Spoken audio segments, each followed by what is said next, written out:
Hello friends and family, good morning from Camden, Tennessee. We're making our way from Nashville over to Memphis. This is one of the locations I knew I absolutely had to stop at. This is the plane crash site of the late great Patsy Cline, one of the best country music performers of her time. It's just so eerie to be here. Like, I can't believe I'm here, just to be, like, I'm speechless. I'm really excited though to check out the whole area, show you guys around. One of the darkest days in country music for sure. But before we get started, if you would subscribe and click the bell notification so you're aware of future uploads and live streams, we would greatly appreciate it.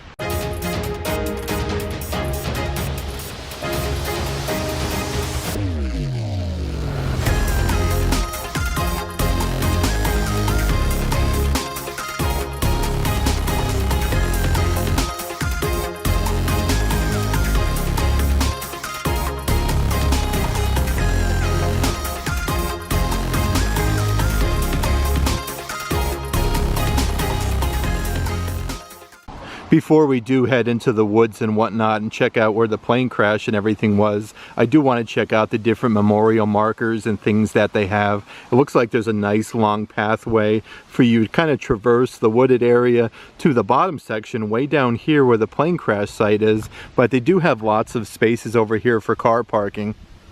Also, as we make our way throughout the area, we'll talk about Patsy Cline and all the different people that were in the plane, how it crashed and everything as well. It's definitely like a very chilly morning here. I did want to point that out. It's a very beautiful fall day. On March 5th, 1963, American country music performers Patsy Cline, Cowboy Copas, and Hawkshaw Hawkins were killed in an airplane crash near Camden, Tennessee. Like I was saying, this is the location. United States, along with the pilot Randy Hughes. The accident occurred as the three artists were returning home to Nashville, Tennessee, which isn't too far from here, after performing in Kansas City, Kansas. I did want to show on my phone a picture of the actual type of airplane that they were in. This was a 1963 Camden PA-24 crash. This is a Piper PA-24 Comanche, similar to the one in the accident. This is 60 years ago. So there were three country music performers, then of course the pilot, so there was basically one non-country performer and then the three performers, but all of them ended up in a fatal crash, where it crashed in these trees right over here. Nobody survived. I do want to say though, like, the whole drive into here is very, very beautiful. They have everything really maintained. As seriously though, like, no pun intended, it's a country road completely coming over here in this direction. But they do have a lot of different markers and different things for you to check out while you're walking down to the plane crash site. This right here is the driveway that you'll take in to enter the Patsy Cline Memorial. And then right over here they do have a very nice wooden cross on display. It has the marker March 5th, 1963, when the plane crashed. Let's actually just walk the windy road that they have. And over there's the parking that I did show you, but they do have some things on display that I want to check out, like the different markers and whatnot, like I was telling you. They have some nice bricks stacked here and even more crosses. Somebody must have just brought these flowers out not too long ago. But that's really beautiful. A very nice added touch. We got some crosses right underneath. Then over here on top of the pavers that they have, people have been putting lots of different like change and coins. So I do think that we're going to want to put a penny there on heads for good luck for Patsy Cline and the rest of the passengers on the plane. This is really surreal being here though. Very, very, very, very crazy. Here's one of the placards that they do have as soon as you come in. One of the darkest days in country music history. On March 5th, 1963, at 30 years of age, country singer Virginia Patterson Hensley, better known as Patsy Cline, along with her manager Randy Hughes and fellow Grand Ole Opry stars Hawkshaw Hawkins and Cowboy Copas, were killed in a plane crash in Camden, Tennessee on their way home from a benefit concert in Kansas City, Missouri. Known for her smooth-sounding, emotive voice, Cline helped break down the gender barrier in the musical genre. Considered one of country music's greatest vocalists, Cline was inducted into the Country Music Hall of Fame, 1973.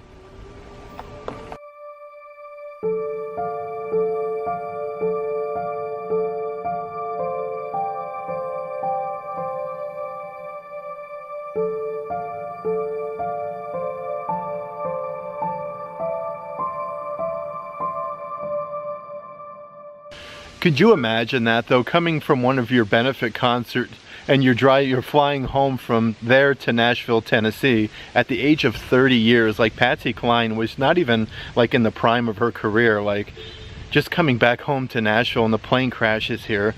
Like, I know it's chilly outside today, but it really gives goosebumps. Let's continue down the trail a little bit further. They did do this trail really nice though. It's like very walkable. You don't have to walk into the woods. So if you do need a little assistance, like a wheelchair or anything like that, definitely doable. I'll say that. Definitely doable. And it gets a little windy here down the side. Looks like they do have a pergola over there and some type of a TV screen. Maybe we'll head over there really quick to see what that's all about. But it doesn't look like there's anything to get up this way, so we're gonna have to use the old feet there. There we go. Yeah, let's see what's going on over here.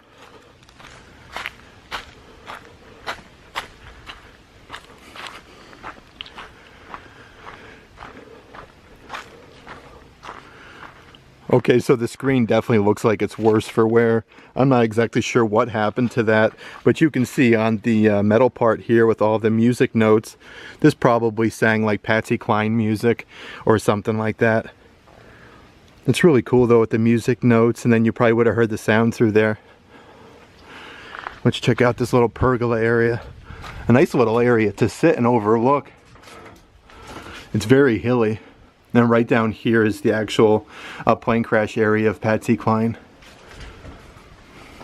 Yeah, you're literally in the middle of nowhere though. Like, there is no houses or anything around this area. I really wish this still worked though. It would have been nice to hear like some music coming here. Shortly after takeoff from refueling stop, pilot Hughes lost control of the small Piper PA-24 Comanche while flying low in visibility conditions and subsequently crashed into the wooded area, leaving no survivors. Investigators concluded that the crash was caused by pilot's decision to operate under visual flight rules. Yeah, so basically the pilot wasn't able to see too good. At 6:29 p.m. the aircraft crashed into a wooded swampy area 1 mile north of US Route 70 and 5 miles west of Camden.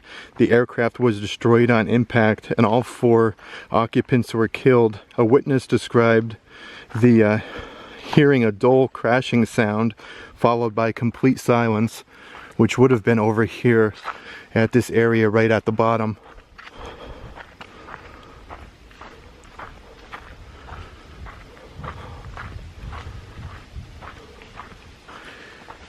It's like so quiet and like peaceful in this area.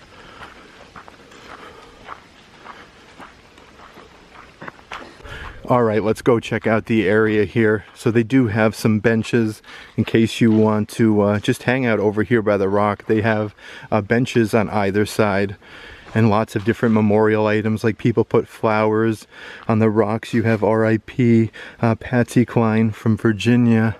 Lots of nice people though bringing things out, which is really, really cool. And lots of coins and different things going on. Looks like there's some Gushers snacks, some hearts that say Home Sweet Home. This says here on this site, March 5th, 1963, Patsy Cline, Cowboy Copus, Hawksaw Hawkins, and Randy Hughes lost their lives in a plane crash in loving memory, July 6th, 1996 this was put in. But again, you can see all the flowers and like stamps, music notes that people put here.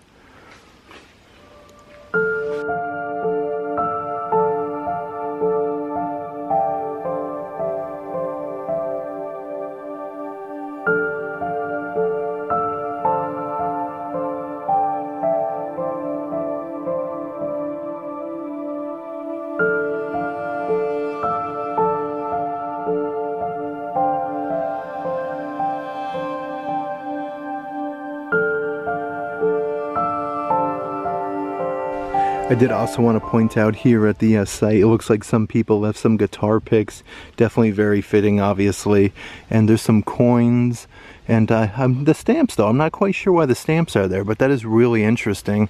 It's really just like quiet and peaceful in this area. After the witness notified the Tennessee Highway Police, 2 law enforcement officers performed a preliminary search around this area here at 7 p.m. But they found nothing. By 11:30 p.m. a search party was organized consisting of Highway Patrol, Civil Defense, and local officers who searched the area throughout the night. At 6:10 a.m. on March 6th, the wreckage was discovered. A 3-foot hole indicated the initial impact site, and debris scattered over 166 feet in this area. During the FAA investigation, the aircraft's propeller was found to have contacted a 30-foot tree above the ground while the aircraft was in a 26-degree nose down altitude.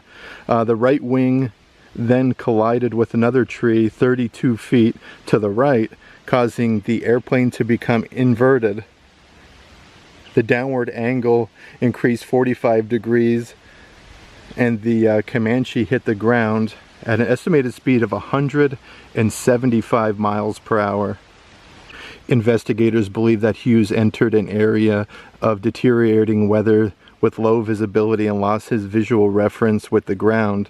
This indicated spatial disorientation and was eventually led to the graveyard spiral, they called it, with the aircraft entering into a right-hand diving turn. That is so crazy. Like, this place completely like transcends just the fact of like country music. You're talking about people's lives. Absolute legend Patsy Cline. And just being here is very humbling. Like, it really is. It's a sight to behold. Like, just right behind us is where the plane crashed with Patsy Cline in it and 3 other people. So not even just coming here and celebrating the life of Patsy Cline, it's everybody who else was also in the plane. Like, they're coming from a benefit concert here, or you should say at another location in Kansas City, coming here, or Kansas, coming here back home to Nashville. It's really, really crazy. If you liked today's video, give it a big thumbs up, and as always, make today awesome.